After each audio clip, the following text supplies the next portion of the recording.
بسم اللہ الرحمن الرحیم والصلاة والسلام علی رسولہ الکریم وعلی آلہ وصحبہ اجمعین، اما بعد۔ میرے محترم بھائیوں، بہنوں، بچوں، بچیوں، عزیزوں، جاننے والے، نہ جاننے والے، السلام علیکم ورحمۃ اللہ وبرکاتہ۔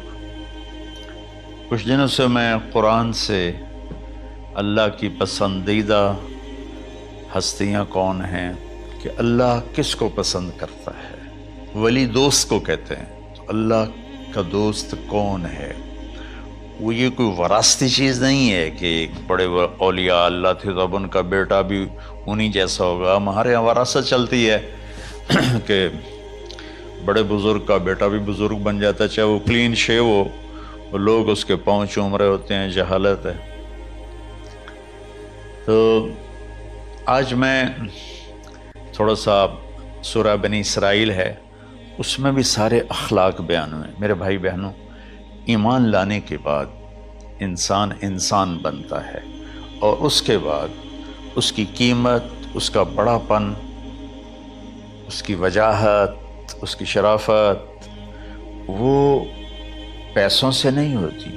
پیسوں سے انسان مالدار تو ہو جاتا ہے، بڑا نہیں بنتا، بڑا نہیں بنتا۔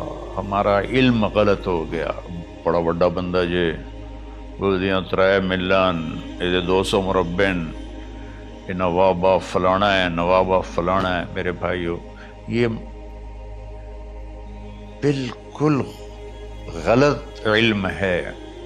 بڑا وہ ہے جسے اللہ پسند کرے، بڑا وہ ہے جو میرے نبی کی زندگی کے پیچھے چلے، بڑا وہ ہے جس سے اللہ تعالیٰ راضی ہو جائے، باقی سب چھوٹے چھوٹے ہیں۔ تو آج ایک تیسری جگہ سے میں کچھ باتیں قرآن سے عرض کروں گا جن کا تعلق ہمارے ایمان سے بھی ہے، اخلاق سے بھی ہے۔ وہ ہے بسم اللہ الرحمن الرحیم، وَقَضَىٰ رَبُّكَ أَلَّا تَعْبُدُوا إِلَّا إِيَّاهُ بِالْوَالِدَيْنِ إِحْسَانًا إِمَّا يَبْلُغَنَّ عِندَكَ الْكِبَرَ أَحَدُهُمَا أَوْ كِلَاهُمَا فَلَا تَقُل لَّهُمَا أُفٍّ وَلَا تَنْهَرْهُمَا وَقُل لَّهُمَا قَوْلًا كَرِيمًا وَاخْفِضْ لَهُمَا جَنَاحَ الذُّلِّ مِنَ الرَّحْمَةِ وَقُل رَّبِّ ارْحَمْهُمَا كَمَا رَبَّيَانِي صَغِيرًا۔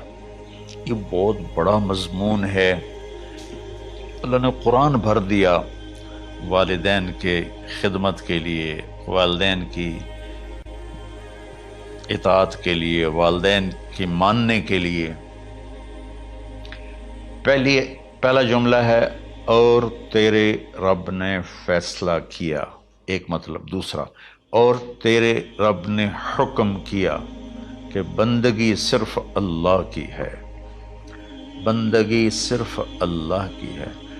عبد اسے کہتے ہیں جو ہر بات پہ سر جھکا دے، عبد اسے کہتے ہیں جو ہر بات پہ بچھ جائے، اس کو عبد کہتے ہیں۔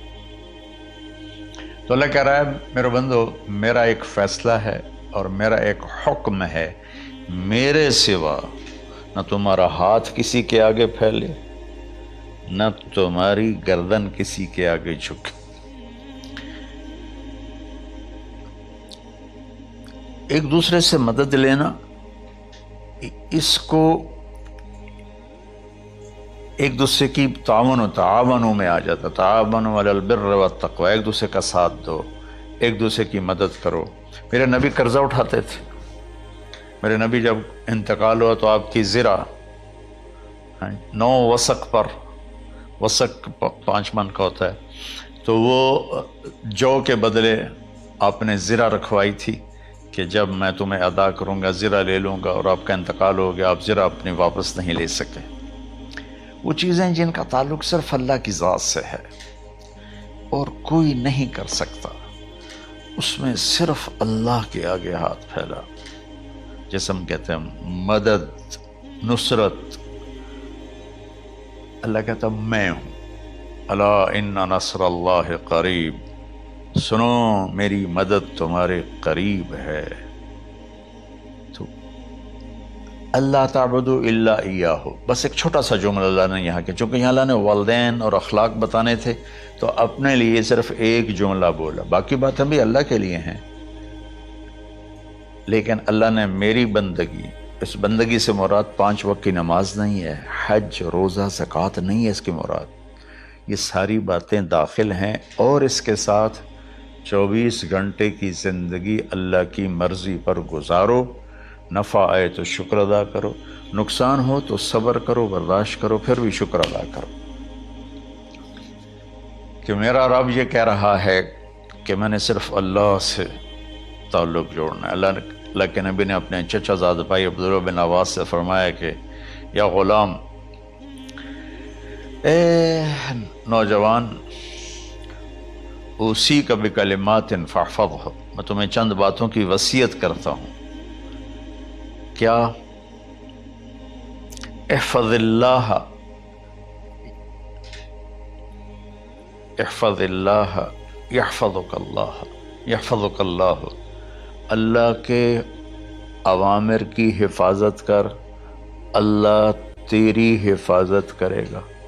احفظ اللہ تجدہ تجاہک، تو اللہ کے اوامر، اسلام، حلال حرام کی پہچان کر کے زندگی گزار تو اللہ کو ہر وقت تو اپنی مدد کے لیے تیار پائے گا۔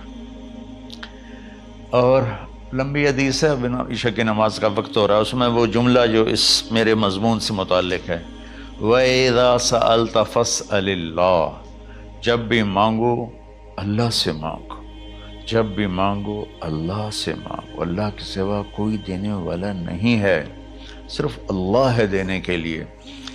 وَإِذَا اسْتَعَنْتَ فَاسْتَعِنْ بِاللَّهِ، اور جب مدد کے لیے ہاتھ اٹھاؤ تو صرف اللہ کو پکارو، جب ضرورت حاجت کے لیے، مدد کے لیے ہاتھ اٹھاؤ تو اپنے اللہ کو پکارو۔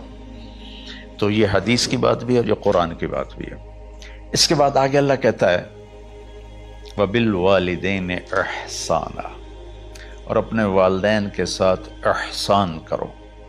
احسان کا کیا مطلب ہے؟ اللہ آگے اسی کی تشریح کر رہا ہے۔ ویسے احسان کا مطلب عربی میں ہوتا ہے، یہ جو ہمارا اردو کا احسان ہے، میں تیرے تو احسان کیتا تو ہوں میں نالے کی کر رہے ہیں، یہ بھی مطلب ہے، لیکن احسان کا اصل مطلب ہوتا ہے، احسان حسن سے ہے، حسن، حسن سے الف، 2 الف ملے اور احسان بن گیا۔ احسان کا مطلب ہوتا ہے کسی بھی کام کو جو دنیا کا ہے، دین کا ہے، اسے انتہائی خوبصورت طریقے سے کرنا۔ جیسے کسی دلہن کا میک اپ ہوتا ہے نا، تو 5-6 گھنٹے 4 گھنٹے کے بعد وہ کہتی ہے، جو ہوتی ہے اس کا میک اپ کرنے والی، کہ جی بس یہ مکمل ہو گیا ہے اور اب اس سے آگے نہیں ہے۔ تو آخری اچھائی کی آخری انتہا پر پہنچ کے کام کرنے کو احسان کہتے ہیں۔ تو میرا اللہ کہہ رہا ہے، میرے بندو، اپنے والدین کے ساتھ وہ کرو کہ جو بھلائی کی، خدمت کی، ماننے کی آخری حد ہے۔ سبحان اللہ۔ وبالوالدین احسان، بالوالدین پہلے ہے، احسان بعد میں ہے۔ اللہ تعالیٰ نے باقی سب کو پیچھے کر کے فرمایا کہ دیکھو، خاص طور پہ ماں باپ کے ساتھ وہ رویہ کرو کہ ان کے دل سے دعائیں نکلیں۔ چند دن پہلے ایک والد یوں ہاتھ اٹھا کے کہہ رہا تھا اپنے بیٹے، اکلوتا بیٹا، میں منگنا اللہ کو لو، اللہ تینوں چاہ لگے۔ باپ بیٹے کے لیے یہ دعا مانگ رہا تھا، اور بیٹا اکیلا ہے، یہ بد دعا باپ کر رہا تھا۔ تو بھائیو، ایسی اولاد نہ بنو جس ماں نے پیٹ میں 9 مہینے اٹھایا، پھر جننے کی تکلیف برداشت کی۔ ایک شخص آیا حضرت عبید بن عمیر کے پاس کہ حضرت، میں نے ماں کو اپنے کندھے پہ بٹھا کے پیدل حج کرایا ہے، مینا لے گیا، عرفات لے گیا، مزدلفہ، پھر مینا، پھر مکہ، تو کیا میں نے ماں کا حق ادا کر دیا؟ میں نے فرمایا ولا تلقۃ واحدہ، بیٹا ابھی ایک تلقہ کا حق بھی ادا نہیں ہو۔ تلقہ کسے کہتے ہیں؟ جب بچہ پیدا ہونے کا وقت آتا ہے تو ماں کو دردوں کی لہریں اٹھتی ہیں، وہ اتنی خوفناک ہوتی ہیں کہ ماں چیخ چیخ کے رہ جاتی ہے، اور بعض اوقات ڈیلیوری لیٹ ہو جاتی ہے تو وہ تڑپتی ہے، روتی ہے۔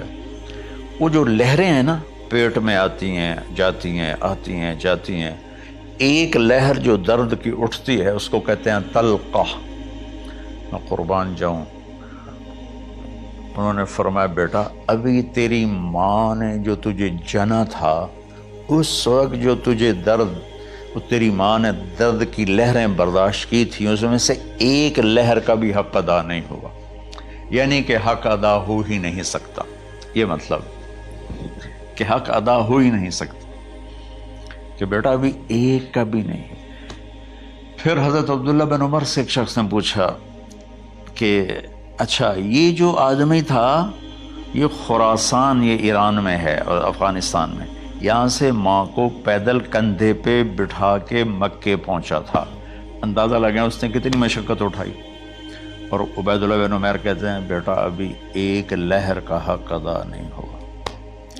یہی سوال حضرت عبداللہ بن عمر سے کیا ایک شخص نے کہ حضرت میں نے اپنی ماں کو حج کرایا ہے، سارا میں نے پیدل کرایا ہے اور کندھے پہ اٹھا کے کرایا ہے، تو کیا میں نے ماں کا حق ادا کر دیا؟ وَلَا زَفْرَةً وَاحِدًا وَلَا زَفْرَةً وَاحِدًا۔ کہ بیٹا تیری ماں نے تجھے پالتے ہوئے جو تھک تھک کے لمبے لمبے سانس لیے، ہوکے بھرے، ابھی ایک ہوکے کا حق بھی ادا نہیں ہوا، یعنی حق ادا ہو ہی نہیں سکتا۔ تو احسان کے آگے تشریح آ رہی ہے۔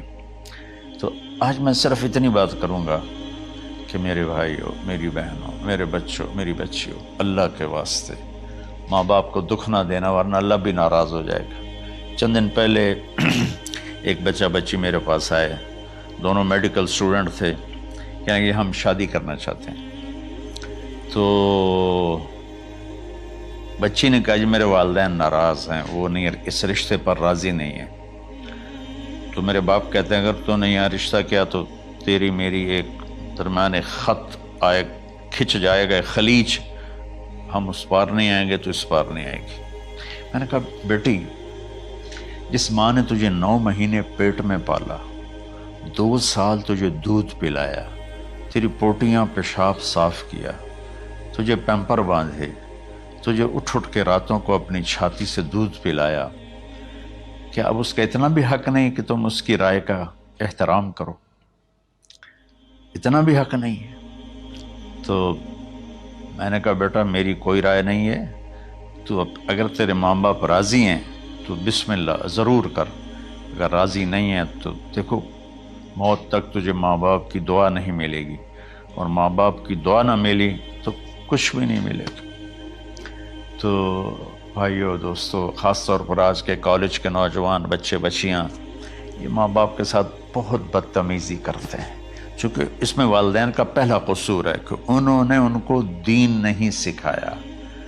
بچپن میں انگلش میڈیم سکول، پھر او لیول، پھر اے لیول، تو انہیں کیا پتہ ماں کون ہے باپ کون ہے۔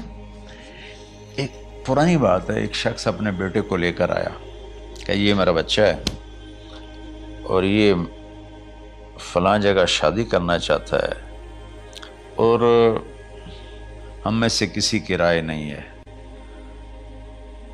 اور یہ مانتا نہیں ہے، اور اس کے ساتھ اس نے نا دھاڑے مار کے رونا شروع کیا۔ تو میں نے بچے کو دیکھا تو یوں کر کے بیٹھا تھا، اس کا باپ رو رہا ہے، ہچ کیوں تو ایسے بیٹھا ہو۔ تو مجھے اچانک خیال آیا، میں نے کہا شیخ صاحب اس کو کہاں پڑھایا تھا؟ کہا جی امریکن سکول۔ اس کے بعد آسٹریلیا بھیجا تھا مزید تعلیم کے لیے۔ ان کے شیخ صاحب اس بچے کا کوئی قصور نہیں، آپ کا قصور ہے، اس کو تو پتہ ہی نہیں میری ماں کیا ہے، میرا باپ کیا ہے۔ ایک ہماری تہذیب تھی وہ ختم ہو گئی ہے، اس میں علم نہیں بھی تھا تو ماں باپ کے۔ میں نے اپنی آنکھوں سے دیکھا، میں نے اپنے دادا کو دیکھا لیکن مجھے یاد نہیں، لیکن جو میرے دادا کے چھوٹے بھائی تھے ان کو میں سنبھلتا ہوں، ان کو میں نے دیکھا ہے، 3ری 4تھی جماعت تک میں تھا۔ 61 میں ان کا انتقال ہوا، میری 9 سال عمر تھی، تو 8 سال۔ ان کے بیٹے جوان تھے، اور ڈیرے میں جب وہ بیٹھتے تھے تو ان کے بچے ان کے سامنے نہیں بیٹھتے تھے، ان کی پیٹھ کے پیچھے بیٹھتے تھے۔ اتنا ادب، حالانکہ چاروں کے چاروں دین نہیں جانتے تھے، تہذیب تھی، ثقافت تھی، جو آج کی تہذیب نے ہم سے سب کچھ چھین لیا۔ اب بھی آپ جاؤ بیٹا تھر پارکر میں گیا ہوں 2-3 دفعہ، اور وہاں مسلمان نہیں، ہندو عورتیں جب گاڑی گزرتی ہے تو گھونگھٹ کو نیچے کر لیتی ہیں، اپنا چہرے کو فوراً چھپا لیتی ہیں۔ تو خیر بہرحال میں نے کہا شیخ صاحب اس بچے کا قصور نہیں، آپ کا قصور ہے۔ تو میرے بچوں، اپنے ماں باپ کو خوش کرو، راضی کرو۔ ان کا راضی ہونا اللہ کی رضا ہے۔ میں اس کی تفصیل انشاءاللہ آگے بتاؤں گا، آج میں صرف اتنا ہی میں نے تمہید باندھی ہے کہ ماں باپ کا کیا مقام ہے، ان کی کیا عزت ہے۔ ایک شخص آیا، یا رسول اللہ میرا باپ میرے پوچھے بغیر میرا مال خرچ کر لیتا ہے۔ آپ نے کہا بلاؤ، چونکہ بچے کا ذاتی مال اگر ہو تو شرع کے لحاظ سے باپ پوچھ کے استعمال کرے، بغیر پوچھے استعمال نہ کرے۔ جب اسے پتہ چلا کہ میرے بیٹے نے شکایت کی ہے، تو عرب کی شاعری تو مشہور تھی، انہیں دل میں کچھ اشعار پڑھے۔ جو آیا تو جبریل پہلے آ گئے، یا رسول اللہ، اللہ تعالیٰ کہہ رہے ہیں آپ اس سے پوچھیں وہ شعر بتاؤ جو تیرے کانوں نے تو نہیں سنے، تیرے دل میں آئے تھے اور اللہ نے سن لیے۔ تو اللہ کے نبی نے فرمایا بھائی تیرا انشاءاللہ کیس سنتے ہیں، لیکن پہلے وہ شعر سناؤ جو تم نے تو نہیں کہے زبان سے پر اللہ نے سن لیے ہیں۔ تو پھر اس نے وہ اشعار پڑھے، اور اس کے آگے کیا ہوا یہ میں انشاءاللہ اگلے کلپ میں بتاؤں گا کہ باپ کا کیا مقام ہے، ماں کا کیا مقام ہے۔ السلام علیکم ورحمۃ اللہ۔